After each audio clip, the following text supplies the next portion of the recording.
माननीय अध्यक्ष जी, ये सदन है,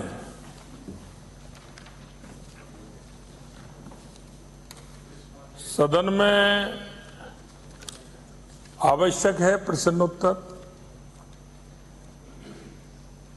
अगर प्रश्न किया है तो उत्तर सुनने की जिम्मेदारी भी होनी चाहिए।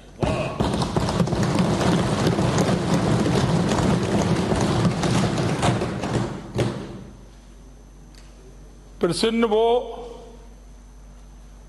क्योंकि किसी की तरफ अगर एक उंगली करते हैं तो चार अपनी तरफ होती है। उसका कारण यह है कि प्रश्न पूछा कि बाजरे की खरीद कितने की। मैं पूछना चाहता हूं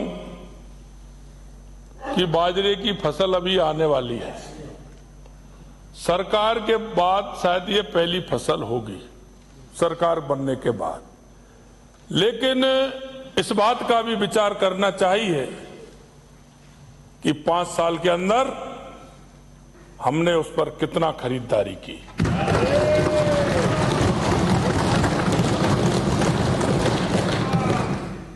मंत्री महोदय का जवाब पूरा सुनने के बाद आपका पूरक प्रश्न आता है। पहले मंत्री जी का पूरा जवाब आप सुनिए कि मंत्री जी कह रहे हैं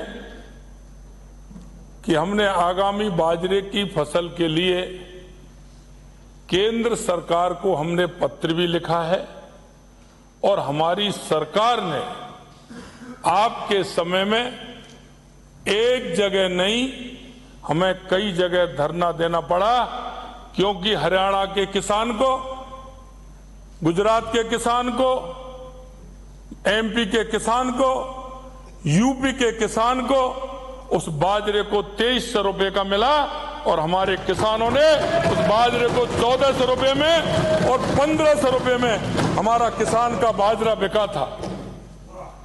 आपको करना चाहिए कि अगर आप इस बात को कहते हैं तो किसान के साथ धोखा किसने दिया, यह भी सुनिश्चित होना चाहिए।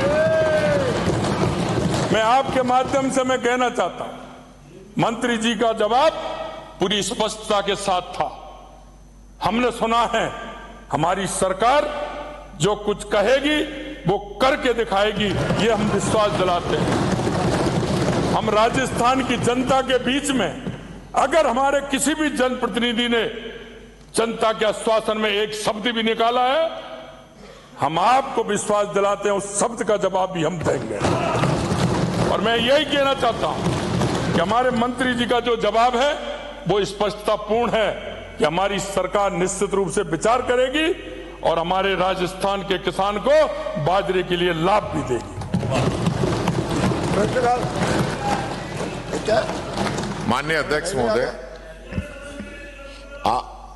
आप आवश्यकता पड़ी तो यह भी करूंगा। माननीय अध्यक्ष जी, आप कृपा रखो, नाराज मत हो। निवेदन इतना सही है, माननीय मुख्यमंत्री जी आप पधारे, अच्छा लगा आप सदन में आए। ये बैठे बैठे बोलने की इजाजत आपने दी है क्या अध्यक्ष जी? अब बोलिए भाई, बोलने दीजिए। आज आप सदन में आए, अच्छा लगा। और भैरव सिंह जी जब मुख्यमंत्री थे तो हमेशा सदन में बैठते थे, और अगर चीफ मिनिस्टर सदन में आता है तो सदन की गरिमा भी बनती है। आप आज आए और आपने देखा भी, हम कोई आपके मंत्रियों पे कोई लांछन नहीं लगाना चाह रहे, लेकिन जिस प्रकार से आपने कहा भी मंत्रियों के उत्तर आपको सुनने चाहिए तो हम सुन रहे हैं, पर हम ये भी चाहते हैं कि स्पेसिफिक जो क्वेश्चन हमने लगाया है उसका आंसर हमको मिले, घुमा फिरा के जवाब उसका नहीं दिया। आज जो बाजरे की खरीद की जो बात है, माननीय प्रधानमंत्री जी इसको लेकर चिंतित हैं, श्री अन्न की इसको उपाधि दी है। आपके खुद के घोषणा पत्र में यह था कि हम बाजरे की समर्थन मूल्य पे खरीद करेंगे, और उसी को लेकर माननीय सदस्य क्वेश्चन लगा रही है। पहला क्वेश्चन नहीं, इससे पहले भी लगे, लेकिन खरीद नहीं हो पा रही। हम तो ये चाहते थे कि मंत्री का जवाब आए कि हमारे घोषणा पत्र में है और हम अब की बार बाजरे की खरीद शुरू करेंगे। आप कह रहे हो कि हम किसानों की बहुत बड़ी इमदाद कर रहे हैं, हम मदद कर रहे हैं। आपने गेहूं के समर्थन मूल्य की कही 2700 रुपए की, आप 125 रुपए बढ़ा पाए, 2700 नहीं किया। और गेहूं की जो खरीद भी हुई इस साल आपके सामने वो प्रतिवर्ष का कहा था, 1 वर्ष निकल गया। अब आप बीच में मत बोलिए प्लीज। आप वो खरीद नहीं कर पाए तो आपका भी नहीं और था। अब जो खरीद हुई, तरीका आपका भी नहीं था वैन में आना, तरीका मुझे मत बताओ। अब जो खरीद हुई वो भी पिछले साल के मुकाबले चौथे हिस्से की हुई। वो 2-4 लोग, हमने लगभग 20 लाख टन खरीद की, आपने 5 लाख टन ही खरीद की। और बाजरा जो है उसी के लिए एक डिमांड है, आप आश्वस्त कर दे बाजरा खरीद लेंगे। नहीं खरीद पाए तो भी आप बता दो, हमें तो कोई जबरदस्ती तो ये है नहीं कि हम कोई ट्रैक्टर भर के लेके जा रहे हैं। पर आप अगर घोषणा कर देंगे आज तो राजस्थान का किसान खुश होगा। अच्छी बारिश हो रही है और इधर सरकार भी बरस जाए तो राम भी राजी और राज भी राजी, किसान की मौज हो जाएगी। मैं तो ये निवेदन करता हूं। धन्यवाद।